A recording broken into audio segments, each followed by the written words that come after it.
Welcome back to Better Health for a Better World. In this episode, we delve into the critical topic of emergency preparedness, response and recovery in the context of health crises with a focus on Zambia. Our guests today will reflect on some of the health crises that Zambia has recently been impacted by, including cholera and COVID-19, and they will highlight the importance of collaboration and community engagement in tackling these issues. We'll also discuss the important role that gender and gender equality plays in relation to emergency preparedness, and the need to focus on women and girls when preparing for and addressing health emergencies. And today I'm delighted to welcome three guests, all today sitting in Lusaka. We have Kate O'Donnell, who is Deputy Head of Mission at the Mission, the Irish Mission in Lusaka, Zambia. You're very welcome, Kate. Lovely to see you. Thank you very much. And she is joined by Dr. Nathan Bakyaita, who is the World Health Organization Country Representative to Zambia. You're very welcome. Thank you. And last but not least, we're also joined by Professor Nathan Kapata, who is the Director of the Emergency Preparedness and Response Department at the Zambia National Public Health Institute. Absolutely delighted to welcome you all to the podcast series today. Thank you very much. So Kate, I think it'll be great to start with yourself and just see if you can help us set the scene a little bit about Irish Aid's work in Zambia. And we know that Ireland has links with Zambia that stretch over a century, starting with the Irish missionaries who were providing originally health and education services. So perhaps you could share a little bit around background and history on Ireland's partnership. And I know it's a broad portfolio, so we'd love to hear you. Thank you very much, Nadine. Yeah, Ireland has had all kinds here in Zambia for, as we say, 100 years through missionaries and through other engagements. But for the last 40 years, in 2020, we saw the 40-year anniversary. So since 1980, Ireland has had a bilateral relationship with the government of Zambia. And in 1980, Ireland set up our first Irish Development Cooperation Office here in Lusaka. So it's quite a long history and quite a lot of changes have happened over time. When we've seen, say, between 1980 and 2000, our initial programme was very focused on technical assistance from the Irish government with technical advisors in place. And we were working through technical partnerships with particularly, we had a local development programme up in Northern Province. And at that stage, we were one of the biggest employers in the province. And we worked across all of the sectors. And gradually, we changed our approach. So by the time we got to 2000, we were moving away from having technical assistance and to having more of a program that was based on a country strategy with connections working at all levels. But our key aim was to achieve poverty reduction. So we started with a basic needs approach. And then gradually, between 2000 and 2017, we saw more of an emphasis on HIV and AIDS and also on good governance. We covered gender equality. And we stayed up in Northern Province, engaged there. So we had a lot of on-the-ground work in Northern Province and a lot of national level work as well. Now, during the period between, say, 2000, 2017, things were shifting in the country. And there was a time when donors started to move their resources more focused away from working with the state to working with non-state actors. And that was a time when there had been various tensions between the government and cooperating partners. So we moved across to working more with non-state actors. So moving on to 2018, and at that stage, in 2018, Ireland had launched what we called our Global Island Foreign Policy. So that was the first time we saw all of our work coming together in the embassy, right across from our work on consular, right through to our development work.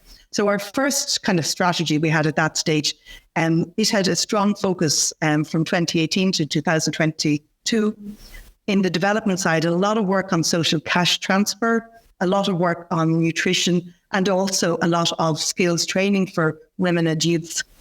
But in 2019, we saw a bit of a shift happening. And I think this is something that is of a lot of interest when our new policy came in. And our new policy, A Better World, was launched in 2019. And that really shifted gear somewhat. And it's something that we're really reflecting on here in Zambia at the moment. So will I go ahead and talk a little bit about what happened under a better world, or would you like to ask me a question on that?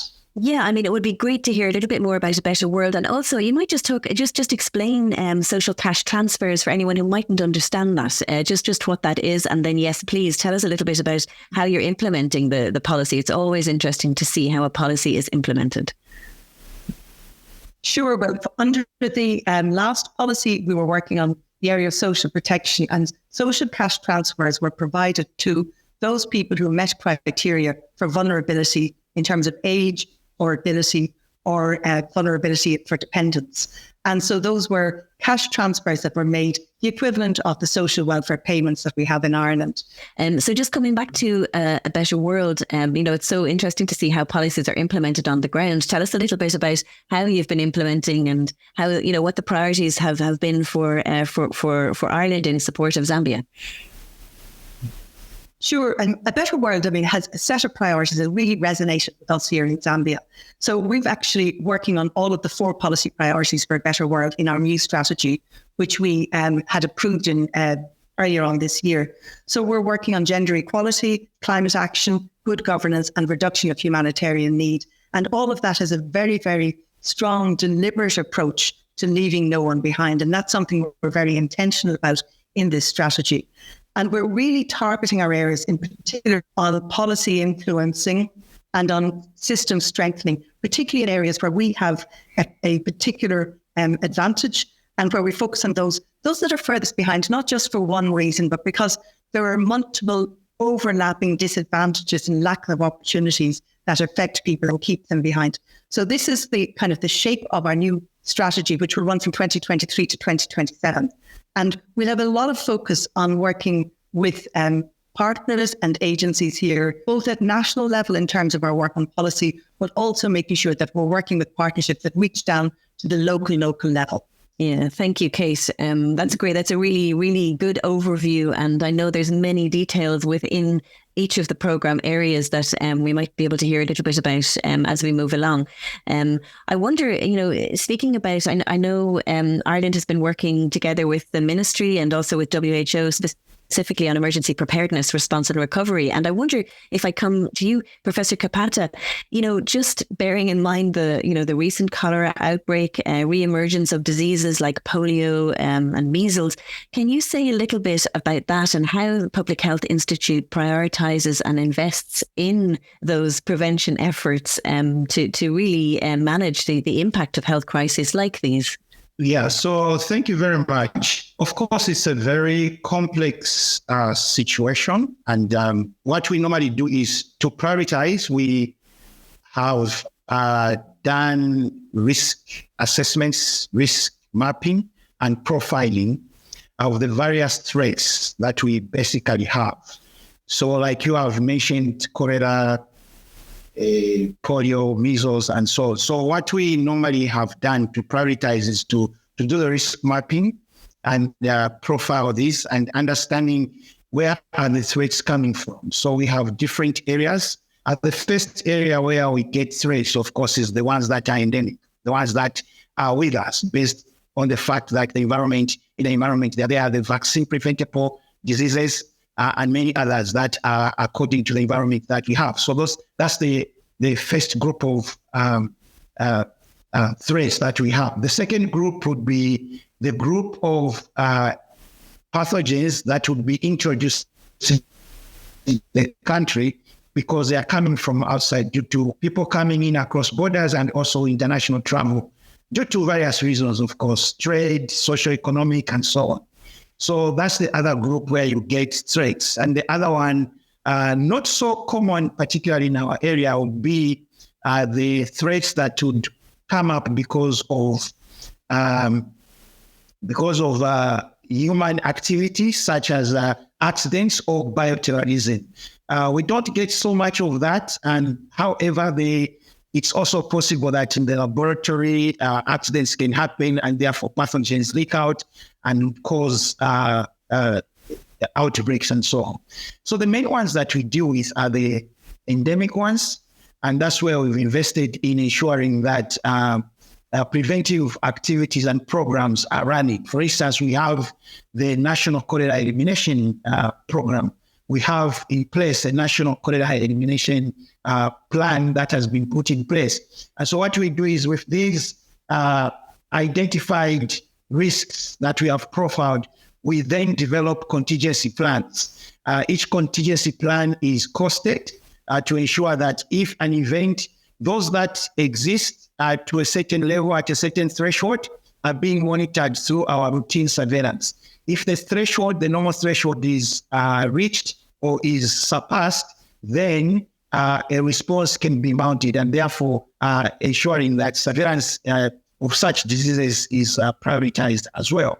But key is that we ensure plans are put in place, contingency plans are put in place based on the risk mapping that we've done and the profiling, putting in place programs to address the specific pathogen or specific threat or infection that you are dealing with. We also have routine, I'd call them general pandemics that we've been living with and some have gotten used. And of course, we know we have, of course, the COVID-19. Yes, I was actually going to ask you about that, Professor Kapata. I was going to, just in terms of preparedness, all of us, the whole world has been through such a steep learning curve of how to respond to an epidemic. And now I guess we're in a point where we can really think about what have we learned in order to be prepared.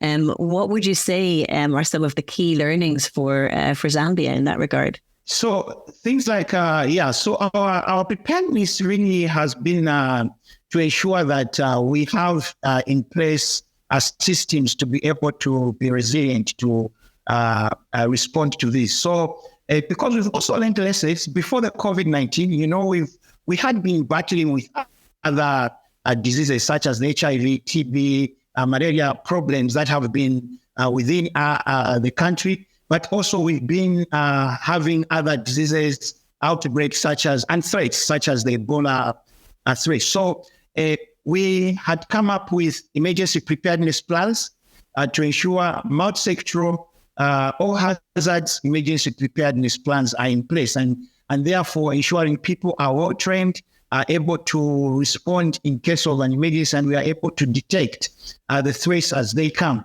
So lessons learned were that, for instance, the COVID-19, I would say we are somehow prepared, but not as prepared in the sense that the magnitude to which the pandemic came was not something that we were ready for.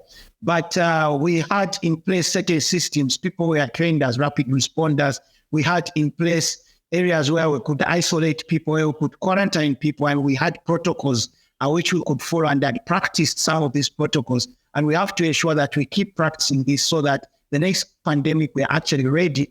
Of course, we've learned quite a lot. There are quite a number of health system issues that we did not anticipate. And also we are learning as the pandemic was going. But key was the ensuring that the surveillance aspect was in place. In place. Yes. Thank you so much, Professor Kapata. There's so much for all of us to learn, especially, as you said, Zambia's been dealing with crises for a long time before COVID, health crises, and so much experience there. And Kate, I wonder, just coming back to yourself, in terms of this area of emergency preparedness and responding, how best can Ireland, what's the best role for Ireland to play in supporting Zambia? So love to hear from you on that. Thank you for that. So there are a number of areas in the new strategy where we're really actually focusing on response and more on preparedness. And we're doing work with and through the World Bank on social protection. And our social protection program is one which is, as we mentioned, social cash transfers are one element of that. But having a shock response of social protection during COVID, for example, there were emergency cash payments made for the most vulnerable. So by having a shock responsive social protection system, we have one that builds in that resilience to be able to deal with those kinds of shocks. We're also looking at including nutrition and components within our social protection work. We're also working on areas of sustainable food systems. And again, with sustainable food systems, we're looking at the support we can provide to government in terms of the work on better emergency preparedness in terms of early warning systems. And that's an area of interest for us in the future. We have a partnership here with our good friends in World Health Organization, which really came on the back of the COVID pandemic. And it was where, some of the lessons, as you say, were learned from COVID about what needed to be done to be better prepared to strengthen health systems, led us to partner with WHO and say, we're going into a multi-annual partnership to look at what are the areas that we need to invest in to really strengthen those health systems. And the health systems were already stretched before the pandemic.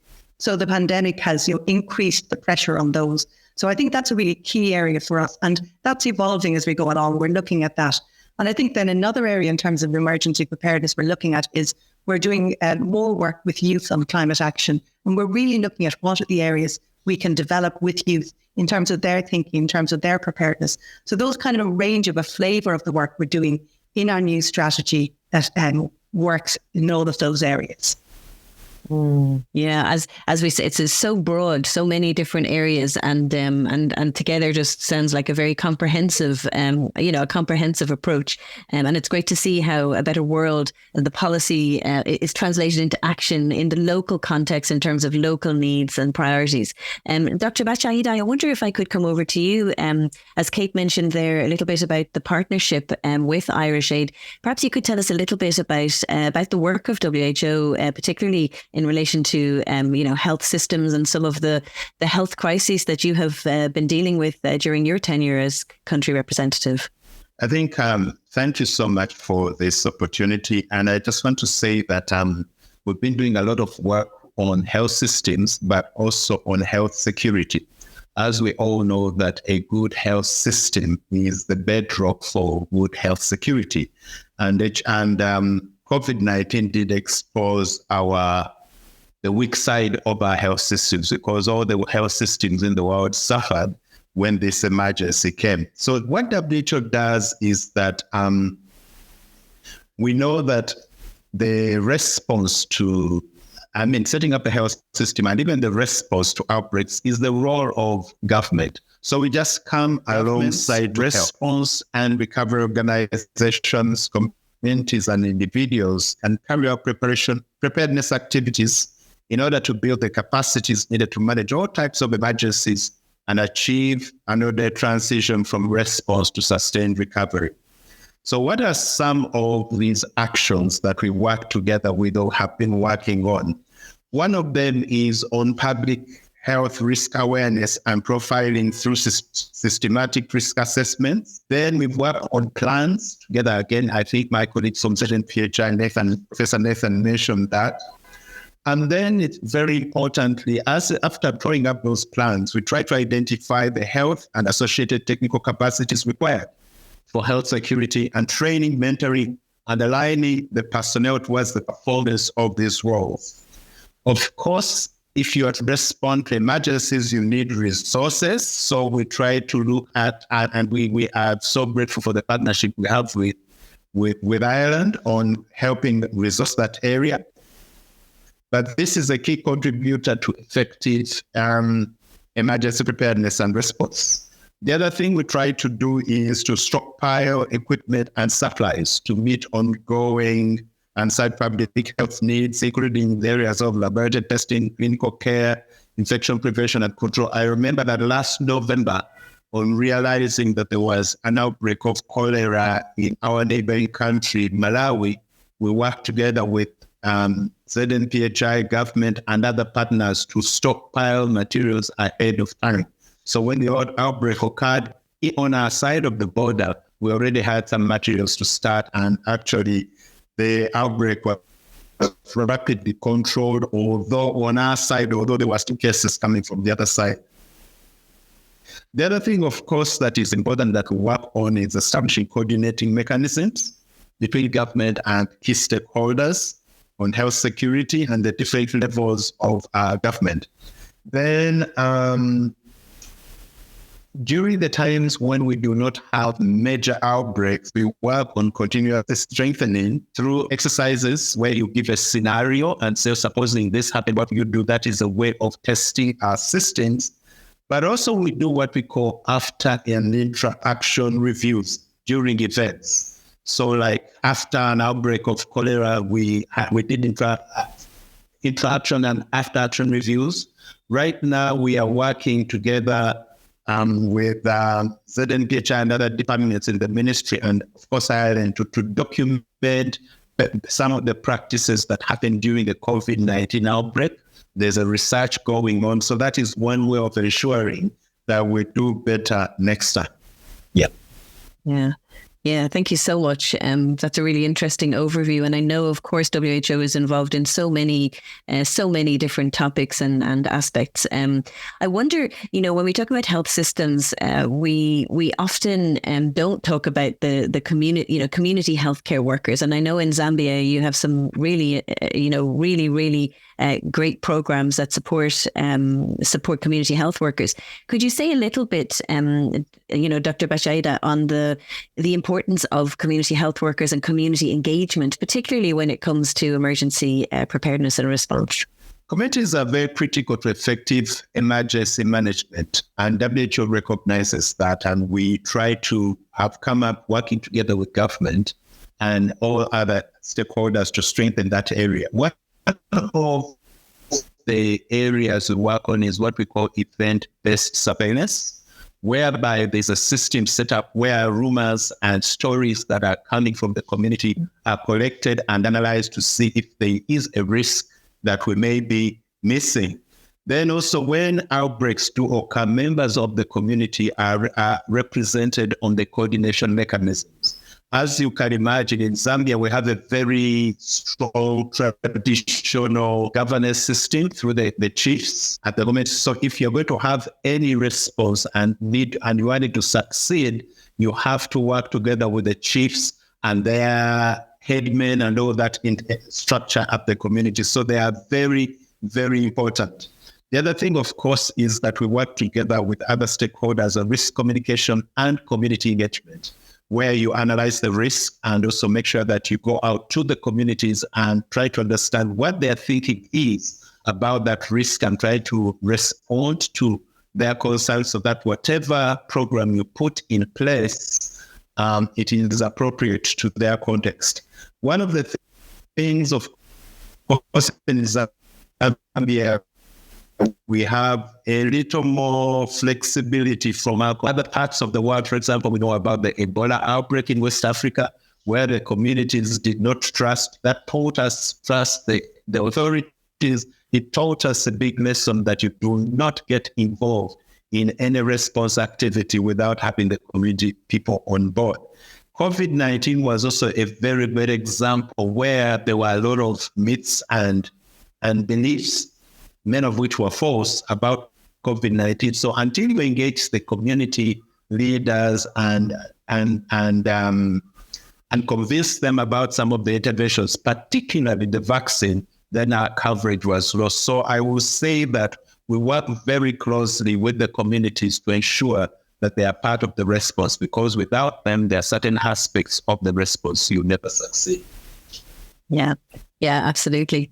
Absolutely. And I suppose, Professor Kapata, from the perspective of the Public Health Institute, is there any example that you can share where community works together with with the Institute and in the districts to particularly around prevention on any of the issues that we're discussing? Yes. So just as Dr. Bakyaita has indicated, first of all, the aspect of the community-based surveillance system, the community groups are very important and participate in ensuring they are part of that event-based surveillance, and they are able to report what is happening at the community level. But more so, when we are having outbreaks, we tend to engage the community a lot, because these outbreaks or incidences happen in the communities. It's at that level where these outbreaks have to explain anything, risk communication. If you have to communicate anything, we actually go to the communities, because they know how to approach the various groups, community groupings. They know who to go to, and they are usually the starting point for our interventions for risk communication and also for engagement of the community. with any of the interventions that you are doing. When there are misconceptions about what interventions you are doing, they are usually the people we go to, and they assist in explaining to the public at that level in terms of the benefits of what that intervention you are doing has to do. And because, again, as Dr. Bakyaita said, Zambia has, each region has got different cultural aspects. And you really have to understand the diversity of the people in the various, communities. So what happens in Western Province is not necessarily the same as what happens in Eastern Province. And the community in Eastern Province is totally different from what happens in Northwestern Province. You have to work with the people who are on the ground, who will work with you and facilitate that your message does not conflict with some of the cultural norms that people actually have and work with. So they are really very key for all the outbreaks. And also because sometimes we tend to have difficulties and challenges in implementing certain interventions. So you may find certain groups, because of certain beliefs, will not take up certain interventions. And for you to convince them to be able to accept such an intervention, you really have to go down to the community, and the people who are there, who work there and who live there, are usually the ones that facilitate for us to be able to work with that. So, and then we also have, like at the Institute, we set up a call center to get information of what's happening in the various communities. And WHO has been keen supporting actually the implementation of that call center that we are running at the Institute, where we get calls from the communities. They tell us what's happening. And that's part of our event-based surveillance system, where we are told not only of the outbreaks that are taking place, but also people ask questions of what things they need to do, for instance, to be safe and prevent certain aspects of the incidents that happen. May I come in there as well and just say, your point about post-Ebola, I just come from Liberia, and I spent 2 years in Liberia. And during COVID in Liberia, there was such an uphill struggle to build that kind of trust because of the fallout from from Ebola. Whereas here in Zambia, we really see that you're building from a much better place, and you recognize the complexities of that really important community engagement, but you have made it one less barrier to overcome, not having had that kind of experience that Ebola had. But it's really interesting how diverse, as you say, the different areas are and how well that's taken account of. Yeah, so interesting, Kate. It's so interesting just to see the different, the different challenges that different countries, and as you mentioned, Professor Kapata, different regions, different districts are experiencing. And when you speak of communities, it just makes me think of always, who is part of the community. And I know that Irish Aid and I know WHO and the Ministry have a particular emphasis and focus on women and girls, and also, I guess in terms of gender-based violence, I worked before at WHO on gender-based violence when, looking at gender-based violence as a public health issue. And I wonder, Kate, is there anything, I know that you're a big advocate yourself for gender-based violence and gender initiatives. Is there anything you'd like to highlight in terms of, what the embassy is supporting there, or what you might be working with together with your colleagues there? Sure. And I mean, it's interesting you say about gender-based violence. We've just come back from a field visit this week where we looked at what local leadership was doing in terms of gender-based violence. And it was really interesting. So we've got a major program on gender-based violence we're working with UNDP on. And they have village-led one-stop centre for response to gender-based violence, which is similar to but separate from the hospital-based model. So within the gender-based violence work, we're doing work on prevention, but also on response. And at the village-led level, looking at the village-led one-stop centre, we saw where you had this kind of the cross-sectoral approach that was needed, so bringing together the police, the health, the education, all of the different actors, which is similar to what the professor talked about in terms of multi-sectoral approaches in ZNPHI. So that was at a very, very local level. And then we also saw really interesting leadership. And I think this is what you're talking about as well, the importance of leadership. So when we met with the chief for that area, one of the really interesting initiatives that he had taken was introducing bylaws that brought in that anybody who was guilty of perpetrating gender-based violence would have their land taken. And so that therefore there was a very strong message that this is not acceptable and it will not be accepted and there are consequences. And that was coming from the village, local leadership, and tackling and supporting the changes of norms around gender-based violence. So that was just, as I say, this week, it was a really interesting example for us of how that local level engagement is critical. And then we met the volunteers who are going to run that facility. And it's the same thing. It's the people locally who are going to make this work. And the support that we provide has to ensure that they have the space and a place to do that. So yeah, it's vital. Yeah, thank you, Kate. That's wonderful to hear such a live example, and just to hear what's happening in terms of local leadership and how things are integrated locally, and how the solutions are local solutions, and how we can support that. Dr. Bakyaita, I just wonder, in terms of gender-based violence and the and the health sector, what would you say are the challenges that you're currently experiencing in Zambia? And I know they are many, I absolutely appreciate that. And even if there was maybe the top one or two that you're looking at the moment, what would you say they are? I think for me, when it comes to gender-based violence, I think it's the community beliefs and attitudes towards it.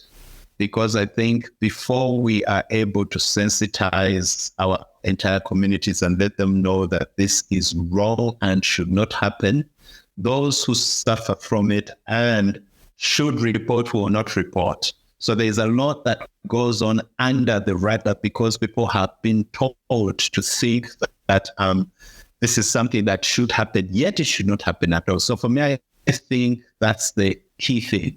Sensitizing the communities and those who are victims of that, knowing that it is my right not to be treated this way, and therefore I can report and it is remedied. I would say, to me, that is the top thing. The other thing also, of course, is that when we are trying to address gender-based violence from the health perspective, I don't think that we have sufficiently trained health workers who will be able to recognize that this is a problem and treat the victims of gender-based violence with the respect and confidence that they need in order to speak out and receive the attention they need. When it comes to documenting whatever has happened, it's bungled up because people don't know what to report. Sometimes the evidence is even destroyed before they can report and so on. So there are quite a lot of issues. But what I was saying is that in Zambia, what is helping is that it is a well-documented fact that we have a lot of gender-based violence right up to the top leadership of this country. That is a concern, something they have said that must be stamped out. And I think we've had a very good coalition of partners, both from the UN and development partners like Irish Aid, that have put resources in place to make sure that we address this, looking at some of these challenges that stop us from really intervening at the right level for the right people.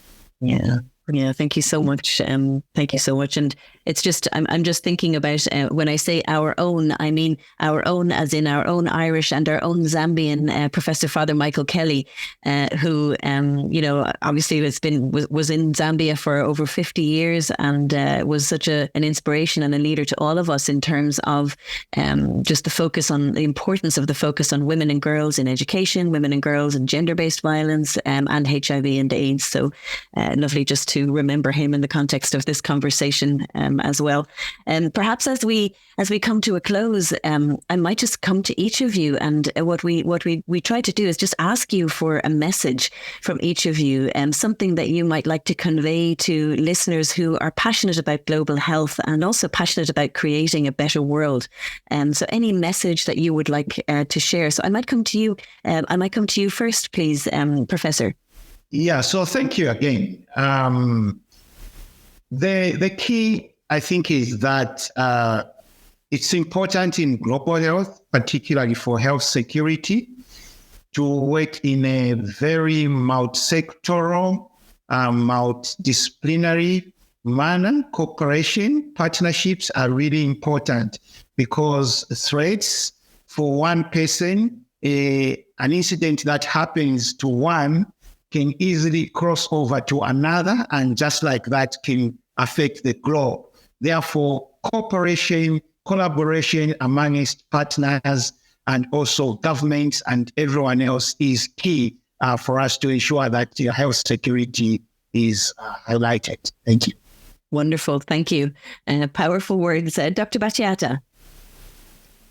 I think I'll re-echo some of what he said. COVID-19 showed the importance of global health security. The whole world came to a stop, basically.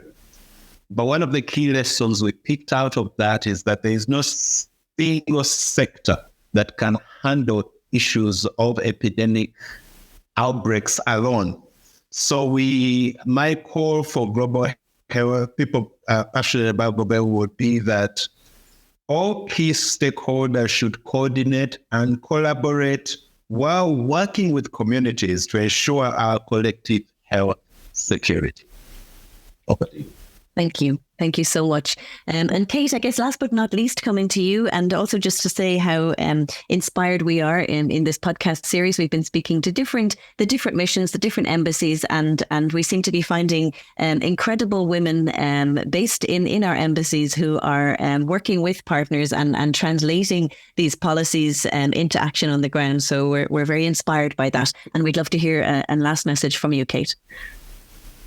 So thank you very much. I think that my colleagues have talked a lot about the kind of the horizontal connections that are really important. And maybe I'll come back down to what we said in terms of the vertical connections, that what's happening at national level, that we really need to make sure that we're building those channels for communication for that to local level, that local level voices are being heard in that, so that overall that we're building resilient systems, and that those systems are able to access data, to use data, and to make sure that we are able to act on that data so that we reach those who are furthest behind and the most vulnerable with the responses that we are able to make.